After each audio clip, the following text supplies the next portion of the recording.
Welcome to the Quit Vaping podcast, the podcast designed to make you a non-listener. In this show, I'm not going to scare you away from a life of vaping. What I am going to do is show you just how good your life can be without it. Thank you so much for listening and enjoy the show.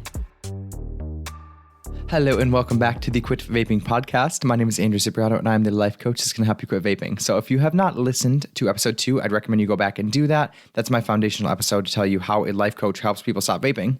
And then if you are here and you're new, if you're not new, whatever, welcome back. Brand new, welcome, whatever you want to say. I guess I'm confusing myself. I'm having a good time today, okay? I'm just going to leave this in here. So today we're talking about it not being about vaping. This podcast, my desire to help people quit vaping, it has nothing to do with vaping. I want you to know that. People think I'm anti-nicotine. I'm not anti-nicotine. Although I think the vaping companies do predatory marketing, and I think that a lot of them are a little bit amoral in their practices. I do believe that. I wouldn't personally do it myself and make money off of it. I do want to offer that this has nothing to do with vaping. I'm a life coach. My job is to help you become the best version of yourself because I think when the world is full of strong people who are able to feel their emotions and create the lives they want, the world becomes a better place for everyone, including me. So is it kind of selfish? Well, of course it is. Everything we do is selfish.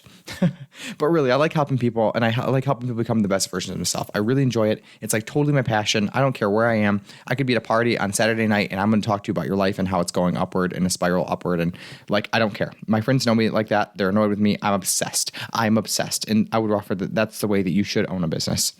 Anyways, it's not about vaping why I do this podcast. It's not about any of that. I was addicted to vaping for a long time. And I don't do this because, again, I'm not anti-nicotine. It's because of who I wasn't able to become because I was addicted to nicotine. So really fast, I don't make any kind of health claims in this podcast. That's not what this is. If you want health claims, go like on the CDC website or wherever the hell you want to go and get some kind of information. That's not what I do. But I do the psychological part of vaping, right?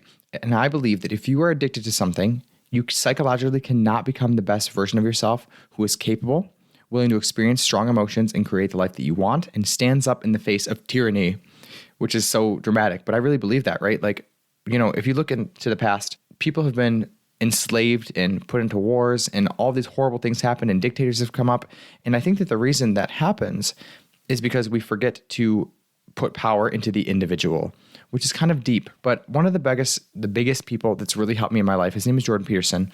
And the whole entire point with Jordan Peterson is that when I was very, very, very depressed, he saved my life by giving me really, really pragmatic, straightforward advice about how to live my life to become the best version of myself. He gave me the responsibility I was so hoping for and wanting back into my life so that I could create the life I wanted. So I'm very, very indebted to him and his teachings, regardless of what you think about his politics. So I think it's important to mention that he talks a lot about the power of the individual. And in life coaching, although they're not using that terminology, that is in fact what we're doing. As a life coach, I'm helping you bring your power back to yourself as an individual. And one of the ways that we disempower ourselves as individuals is by becoming addicted to things externally, outside of ourselves. And this could take the form of many things. It could look like porn. It could look like nicotine. It could look like alcohol. It could look like sex. It could look like power, right? We don't want to be addicted to things because when we are addicted to things, they have control over us. And the very definition of disempowering is removing the power or control you have over yourself to make change in your life or decisions. So when you are vaping, when you're addicted to something like nicotine, although you think the health effects are not big, and maybe they aren't, I'm not here to argue that. We can all agree it's not healthy, but I'm not here to argue the nuances in health effects versus vaping and cigarettes or anything like that. What I am here to argue is that psychologically it has a huge cost for you to be addicted to something.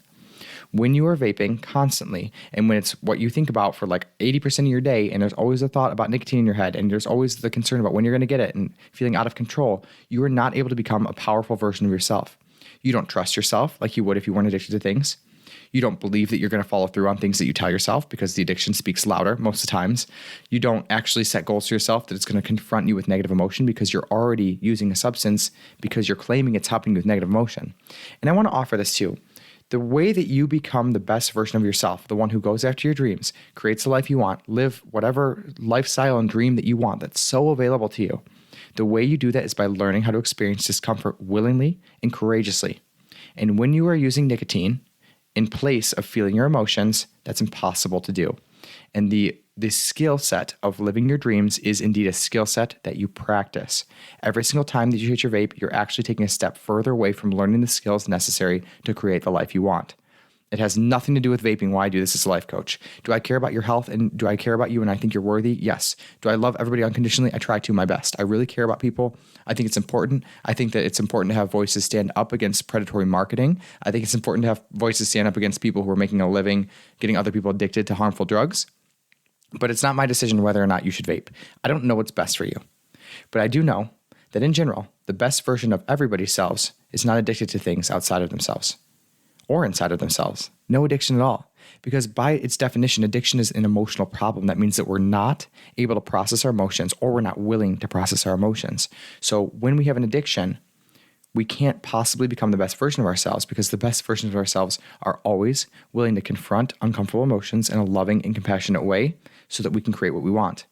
Everything that you really want in life, whether it's asking the guy or the girl out, whether it's the nice house or the fancy job or the career or the dream as an actor or the business, every single one of those things, the only thing between you and that thing is a little bit of discomfort and consistent action. And if you're constantly vaping over discomfort, then guess what you're not learning how to do? Walk towards your dreams. I'm very pragmatic with my life coaching. I'm very practical. I'm very logical. There aren't many people in the world that you're going to confront on a daily basis who see the best version of yourself and try to fight for that. You're going to be surrounded by people who want to make money off of you by getting you addicted to things. You're going to be surrounded by people and influences who want to focus on the negative and all the horrible things that are happening in the world. You're going to be surrounded by people who don't believe in your dreams and who are scared for you because they're scared for themselves.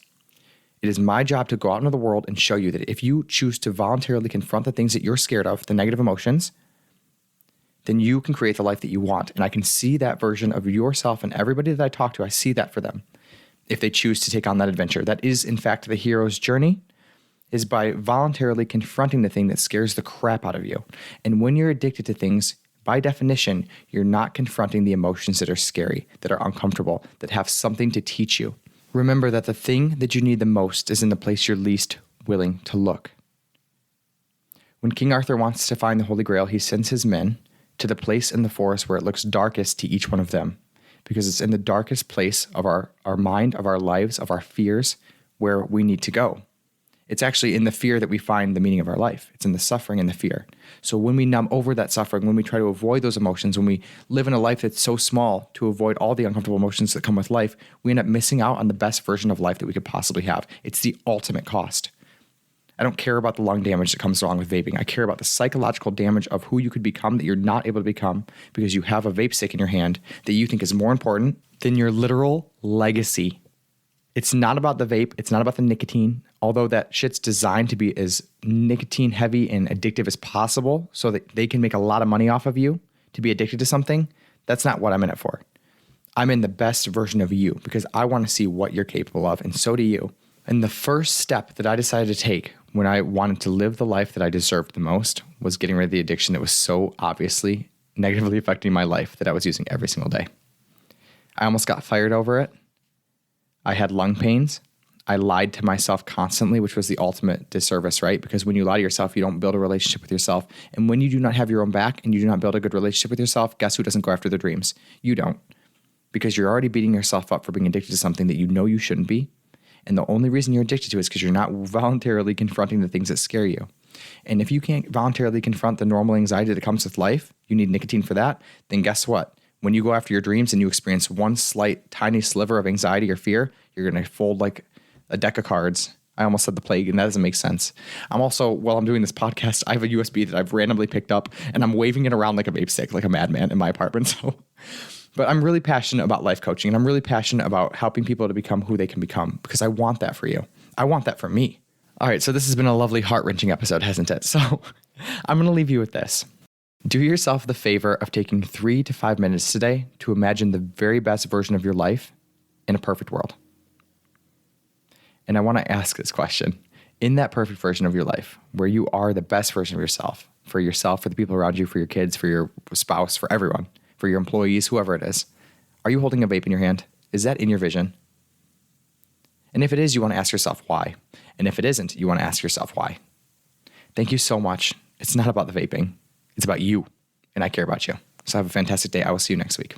Okay, so I actually figured I should throw this in at the end of this episode. It seems like the right place. I do life coaching one-on-one. If you ever want to get on a call with me, I do free consults. So you can just literally spend an hour with me talking about your life, who you could become, and then I'll give you a plan if you want to work with me. Just an offer if you want it. If not, that's okay too. But I want to give you the option to work with me if you'd like to actually put this version of yourself in charge and make it a reality. I want to take a second to thank you so much for listening to this podcast. And just a quick reminder that I do have free and paid resources in my bio, and you can always click the donation link and give back to me and the value you believe you're receiving for this podcast. This podcast is my best work. It's taken me an entire year of my life to create it. I've had hundreds of people reach out and thank me so much for the huge changes it's had on their life in relationship to nicotine. So if you can give back and you've gotten value and you want to, please pay it forward so that I can keep my resource free for everyone. I'm on a mission to help everyone escape the matrix by giving them the best information, tools, resources, mental health education so that everybody can live the life that they want. And I'd appreciate it so much if you could consider giving back in the value that you believe you've received. Thank you so much for being here, and I will see you outside the matrix.